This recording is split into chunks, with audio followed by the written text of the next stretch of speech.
All right, so I was asked to do my rundown of a tape loop. You can find them on YouTube. So I'll give you my rundown of how I do it. Hopefully it works for you. They're kind of a pain in the ass from the get-go, but you get a little bit better with them. I'm definitely speeding up my process, figuring out length, what works best for me. I notice certain tape players will play them a little bit better than others. So let me clean up my mess here a little bit. Okay. All right. So I'm using cassettes with screws in them. Then you can get the cassette apart easier. I'm using a surgical scissor because that's what I had laying around, X-Acto knife, ruler. I do use a tweezer mainly to just kind of nest everything down into the cassette gently. It's easier than using my fingers. Tape. You can also use double sticky tape or double-sided tape. I've used both. Right now I'm using this one. It's a little more pliable, so it doesn't get jammed up when it's running its course through the tape player. So first I'm going to take apart the cassette, obviously.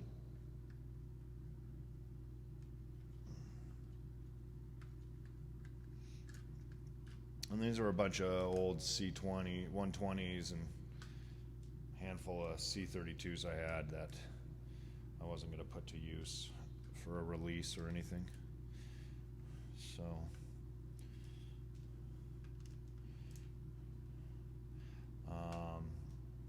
like I said, I know there's some really good videos out there.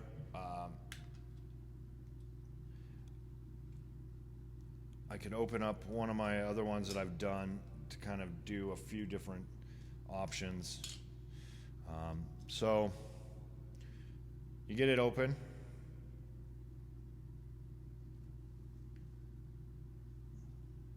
You want to take out that tape.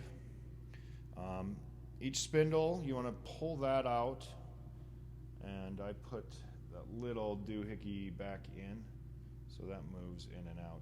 But I put mine back in, and take the other side and dismantle that. You'll have a lot of excess tape, so enjoy that. Put that back together. Then I throw them back in inside of my cassette, back where they were. So a few of the instructions that I saw online just kind of said cut to length. I know you can make like infinite, different lengths of loops. But I just wanted an actual length that would be tension appropriate for whatever length. I'm not looking for specific lengths. I was just kind of, luck of the draw type loops, more random. So I found somebody that wrote 9 1/8 inch of tape. That is end-to-end spliced. If you're using the double-sided, and it's a 1/2 inch, I would cut my tape length a 1/2 inch longer, which would put you at 9 5/8 inches. Then when you go to splice it, you would take the edge of the 1/2 inch tape, put it at the edge of the inside of the first end, tape it down, then take that inside edge of the tape that's facing inwards towards the tape and put the edge of your other one on that and loop it down and lay it down, so you have a 1/2 inch of each tape laying over that double sticky tape. That will create your 9 1/8 inch length loop. I think it's like 5 seconds or something like that. So, any Hoosier, let's grab some tape here. So, pull some tape off. I'm also hoping these are blank because I want to do mine recordable, which you can do any of them. I mean, you could record over other ones if you wanted. I got my little ruler down here.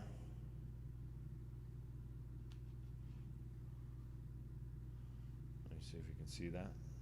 Sorry, I'm using my stupid computer because I don't have a webcam or some shit like that. So my length of my tape, I'm going to take my X-Acto knife here.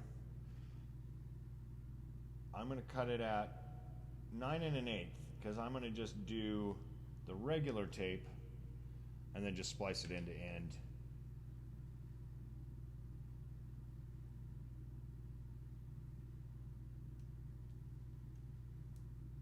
All right.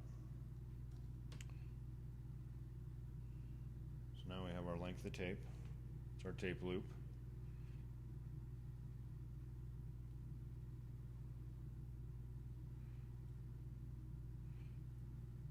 Make sure the outside is the magnetic side. Then I want to take some of my tape here.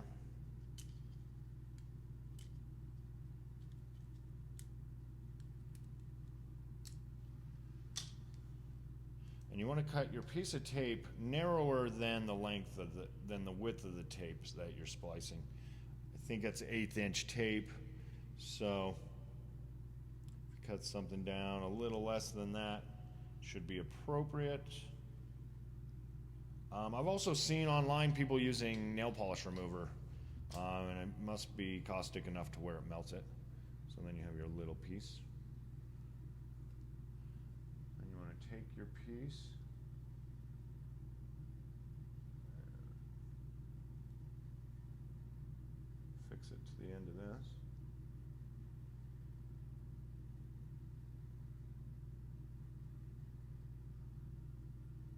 Like so.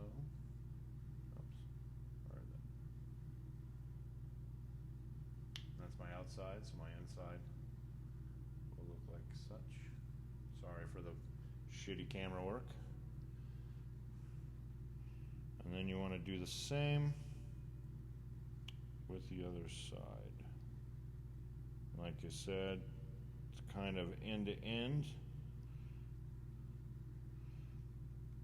I kind of tuck it in just a bit. So your tape is a loop now. And then you want to put it back into your cassette. Let me see if I can bring this down. And once again, I apologize for the shitty audio. So if this doesn't help you, my apologies. And this is where I kind of use my tweezers. So I get them around kind of the wheels first. And then I grab one of the corners. And I kind of cradle them around the bottom wheels.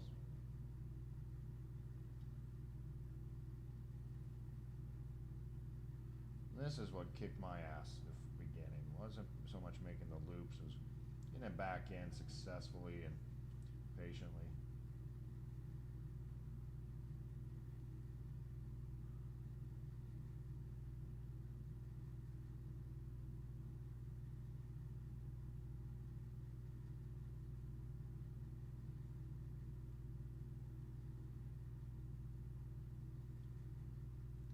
Like I said, it's kind of a pain in the fucking ass.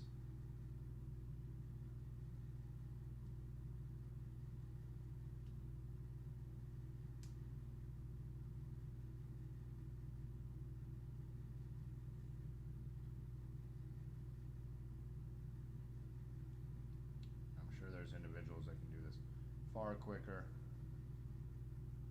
Like I said, I've just started doing this again, so as you can see, hopefully my cassette loop is back in. It's around both wheels and those, and then you want to tuck it into there. Put your case back on.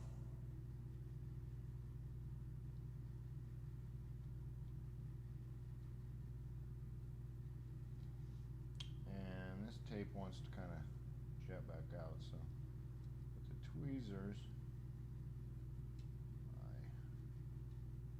I put them back into place.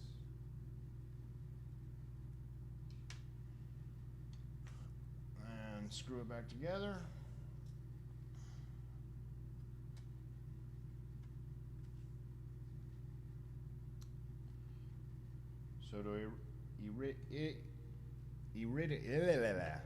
So to backtrack, I have a hard time pronouncing that the one word I wanted to use. Anyway, 9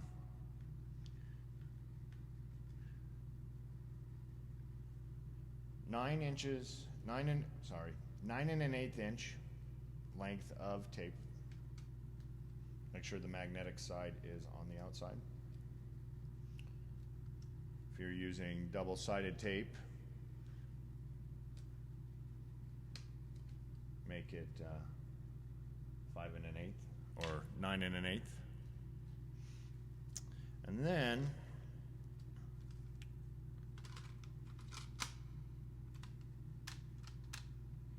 I noticed certain tapes will work in certain ones, and so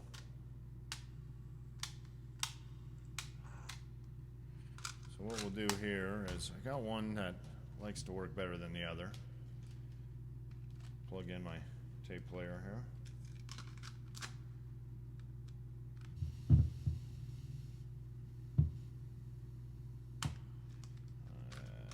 Other side.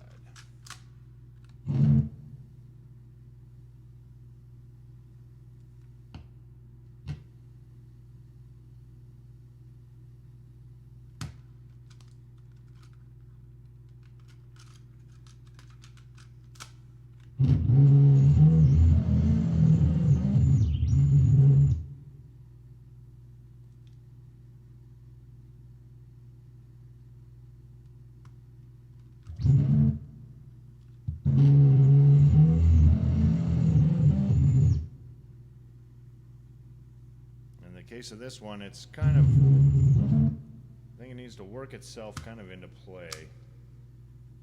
I've noticed that with some of mine, getting that tape kind of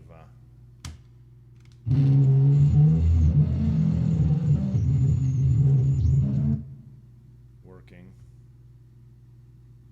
And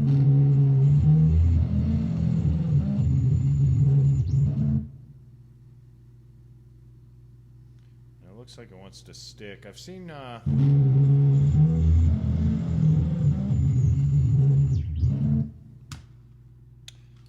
guys put like rubber gaskets around these. What I've tried with some other ones is I took rubber bands and I actually glued them to the edge, trimmed them down so they were a little smaller than that, so they wouldn't rub up in between the two cases and then jam it up. And that seems to help it give it traction. I'm going to go down to the, I guess you can go to the hardware store and buy gaskets that you can cut down to fit over these. Trace them out and then just use an X-Acto knife. So, like the last loop I did,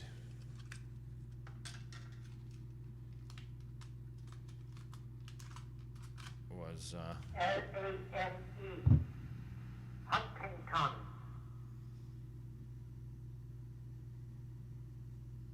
And sometimes they work, sometimes they don't. But I kind of like the randomness of them. But that's where I think the modified rubber wheel works really nice. Almost be beneficial to put them on both of them, on both sides, because then you could get better traction, because I noticed that second wheel, this wheel is a little stops and goes. So as it's kind of spinning, trying to gain traction, it won't. So I'm going to try to put gaskets on both sides and see where that goes. Hope that works for you. I'm not the best instructor. Really new to all the, even though I played with around with them a couple of months ago or a couple of years ago, I just kind of started getting back into them. Just out of boredom and kind of new ideas, because can't do pedals all the time. Anyway, peace.